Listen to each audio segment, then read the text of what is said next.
Adiputra Official mempersembahkan 9 rahasia memahami perilaku manusia. Pernah bertanya-tanya, mengapa kita melakukan hal-hal yang kita lakukan atau bereaksi seperti yang kita lakukan? Mulai dari hal-hal sepele dalam kehidupan sehari-hari, hingga hal-hal yang paling sulit dan rumit dalam kehidupan kita. Memahami hal-hal yang membentuk pikiran kita. Tindakan dan interaksi adalah salah satu tantangan terbesar dan aspek kehidupan yang paling menarik. Pikiran manusia adalah sebuah misteri, di mana ketakutan dan bias emosi saling terkait untuk menciptakan pola unik dari keberadaan kita. Video ini mengkaji berbagai aspek yang mendefinisikan siapa kita dan bagaimana caranya kita menavigasi dunia di sekitar kita. Jadi mari kita lihat lebih dekat nuansa mendalam dari apa yang membuat kita menjadi manusia. 1. Kebanyakan dari kita merasa disalahpahami. Dalam jaringan rumit hubungan antar manusia, seringkali kita merasa orang lain tidak memahami apa yang Anda inginkan. Datang dari menyalahkan komunikasi yang buruk dan keterampilan mendengarkan melihat sesuatu dari sudut pandang yang berbeda atau sekadar kompleksitas pengalaman pribadi. Merasa disalahpahami adalah sesuatu yang kebanyakan orang dapat memahami dengan mengakui bahwa sentimen yang tersebar luas ini memungkinkan kita melakukan pendekatan, percakapan dengan lebih empati, dengan mendengarkan dengan penuh perhatian, membiarkan pergi dari asumsi, dan menyesuaikan harapan kita. Dapat memperdalam pemahaman timbal balik dalam interaksi kita. 2. Ketakutan universal. Ketakutan universal adalah salah satu emosi paling mendasar yang kita alami sebagai manusia. Melampaui batas-batas budaya, sosial, dan geografis. Asal-usul ketakutan dapat ditelusuri kembali faktor keturunan kita. Memiliki penginderaan dan respon terhadap bahaya sangat penting untuk kelangsungan hidup. Ketika kita menghadapi ancaman nyata atau khayalan, tubuh kita bersiap mempersiapkan kita untuk melawan atau melarikan diri. Respon rasa takut ini tertanam dalam diri kita selama berabad-abad. Ancaman tersebut mungkin telah berubah, tetapi ketakutan fisiologi reaksi tentang pemahaman tetap sama, bahwa ketakutan adalah konstanta universal. Memungkinkan kita untuk mendekati orang lain dengan kasih sayang dan mengenali kerentanan bersama yang menyatukan kita. 3. Bias kognitif mempengaruhi penilaian kita. Pikiran manusia sementara yang luar biasa, bukannya tanpa keunikannya. Bias kognitif adalah kesalahan sistematis dan pemikiran yang secara signifikan berdampak pada penilaian dan proses pengambilan keputusan. Hal ini diwujudkan dalam berbagai bentuk, seperti bias konfirmasi, yaitu bias yang cenderung menyukai informasi yang menegaskan keyakinan yang ada, atau efek penahan yang membuat penilaian kita dipengaruhi oleh informasi pertama yang kita sadari. Bias seperti itu memungkinkan kita menghadapi situasi dengan lebih kritis dan berpikiran terbuka, mendorong objektivitas dan pengambilan keputusan yang lebih baik. 4. Emosi mendorong kita. Emosi untuk bertindak atau tidak bertindak adalah kekuatan pendorong di balik sebagian besar perilaku kita, terlepas dari apakah emosi tersebut positif atau negatif. Emosi tersebut berpengaruh secara signifikan tindakan kita atau ketiadaan tindakan kita di sisi positifnya. Emosi kita sering bertindak sebagai katalis yang mendorong kita untuk mengejar tujuan, berhubungan dengan orang lain, dan berkontribusi pada kesejahteraan kita. Namun ketika emosi mengesampingkan fakta, kita cenderung mengabaikan pertimbangan rasional. Itulah sebabnya kemarahan, rasa takut, atau ketertarikan dapat menyebabkan masalah. Misalnya kita tersesat. Emosi yang kuat, seperti kemarahan di jalan dapat mengambil alih. Meskipun secara logis mengetahui resikonya, pembelian impulsif terasa menyenangkan pada saat itu. Tidak peduli apa konsekuensinya. Ketakutan dan kekhawatiran yang kronis dapat sangat melumpuhkan dan seringkali menyebabkan mengabaikan tanda bahaya tentang memahami kekuatan pendorong. Di balik perilaku kita dapat memupuk kecerdasan emosional dan menavigasi seluk-beluk interaksi manusia dengan lebih efektif. 5. Bertahan dengan lazim.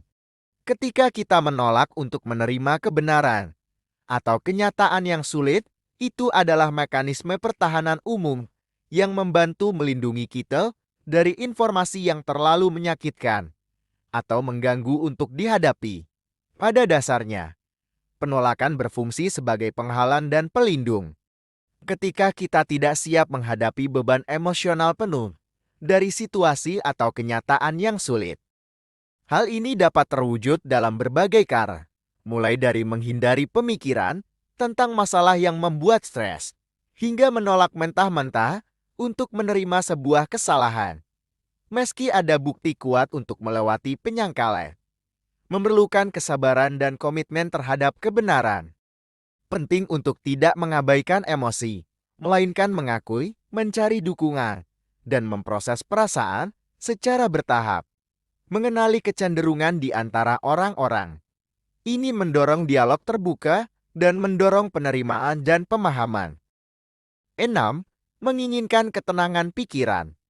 Ketenangan pikiran adalah keadaan batin yang tenang dan ketenangan yang bebas dari kekhawatiran berlebihan, kecemasan atau emosi menyusahkan lainnya. Ini adalah keadaan yang sangat dicari yang diperjuangkan kebanyakan orang, tetapi bisa jadi sulit dipahami dan sulit untuk dicapai. Pikiran kita sering terjebak menyesali masa lalu atau mengkhawatirkan masa depan yang mengganggu ketenangan kita saat ini. Bahkan ketika kondisi stabil, pikiran kita dapat menciptakan gejolak batin. Mencapai dan mempertahankan kedamaian pikiran membutuhkan navigasi yang penuh perhatian melalui labirin pikiran seseorang. Sebuah perjalanan berkelanjutan menuju penerimaan kesadaran akan tujuan bersama ini mendorong terciptanya lingkungan yang memprioritaskan kesehatan mental, kesehatan yang mendorong ketenangan pikiran bagi individu dan komunitas. 7. Banyak yang kurang percaya diri. Sejumlah besar orang bergulat dengan keraguan diri, harga diri rendah, seringkali berasal dari pengalaman negatif, seperti pelecehan atau trauma perfeksionis. Kecenderungan juga dapat berkontribusi karena orang memegang standar yang tidak realistis. Penggunaan media sosial adalah faktor lain, terutama ketika membandingkan diri sendiri dengan orang lain. Harga diri cenderung kritis terhadap diri sendiri, meragukan diri sendiri dan menghindar dari tantangan. Hal ini dapat menghambat kesuksesan dan melanggengkan masalah. Syukurlah harga diri dapat ditingkatkan melalui perawatan diri, latihan berpikir positif, terapi membangun rasa percaya diri dan mengejar tujuan yang bermakna. Dengan melakukan ini kita dapat mengembangkan pemahaman yang lebih dalam tentang kompleksitas yang membentuk sifat manusia dan saling mendukung dalam mengatasi tantangan keraguan diri. 8. Kebanyakan dari kita berjuang dengan perubahan. Kebanyakan orang lebih memilih untuk menjaga segala sesuatunya sebagaimana adanya. Adalah sebuah fenomena yang melekat pada kita. Menghargai stabilitas dan kesinambungan yang bermanfaat bagi kita dalam sejarah evolusi kita, namun hal ini dapat menghalangi kita untuk melakukan perubahan. Meskipun hal tersebut jelas-jelas merupakan kepentingan terbaik kita. Baik itu ketakutan akan hal yang tidak diketahui atau keengganan untuk meninggalkan zona nyaman kita dan menerima perubahan-perubahan bisa menjadi tantangan yang berat. Kita cenderung fokus pada apa yang mungkin hilang daripada apa yang bisa kita peroleh. Namun penting untuk menyadari bahwa perubahan membawa peluang untuk belajar, meningkatkan, dan kemajuan dengan latihan yang bisa kita peroleh lebih banyak. Merasa nyaman dengan perubahan dan termotivasi oleh pertumbuhan yang dihasilkannya, bukannya dilumpuhkan oleh rasa takut. Mengenali dan memahami perjuangan bawaan ini memungkinkan kita melakukan pendekatan terhadap manajemen perubahan dengan simpati dan mendorong satu sama lain melalui transisi hidup yang tak terelakkan. 9. Orang tua kita mempengaruhi kita sepanjang hidup kita sebagai makhluk sosial. Makhluk yang tidak seharusnya kita tumbuhkan sendirian. Hubungan pertama dan paling intim kita biasanya dengan orang tua atau pengasuh kita. Ikatan yang terbentuk di masa kanak-kanak ini akan sangat membentuk perkembangan kita, keyakinan harga diri, perilaku, dan kesehatan mental secara keseluruhan. Penelitian ekstensif tentang dinamika orang tua anak mengungkapkan bahwa cara kita dibesarkan secara langsung memengaruhi keterikatan kita, gaya, regulasi emosional, dan cara kita berinteraksi dengan orang lain. Anak-anak mencontohkan diri mereka sendiri setelah orang tua mereka menginternalisasi pengasuhan dan pengasuhan mereka serta interaksi berbahaya apapun. Bahkan ketika kita sudah dewasa, pembicaraan kita sendiri dan pemecahan masalah strategi seringkali berasal langsung dari pola asuh kita. Baik atau buruk, orang tua kita, penerimaan, kontrol kritis, dan perlakuan keseluruhan terhadap kita menjadi butiran dalam pikiran kita, tindakan, dan kata-kata mereka dapat terus memengaruhi pilihan dan perjuangan kita bahkan beberapa dekade kemudian. Mengakui pengaruh ini memfasilitasi kesadaran diri yang memampukan kita untuk menavigasi jalan kita dengan pemahaman yang lebih baik tentang akar kita. Hal ini juga menyoroti pentingnya teladan positif yang menekankan tanggung jawab.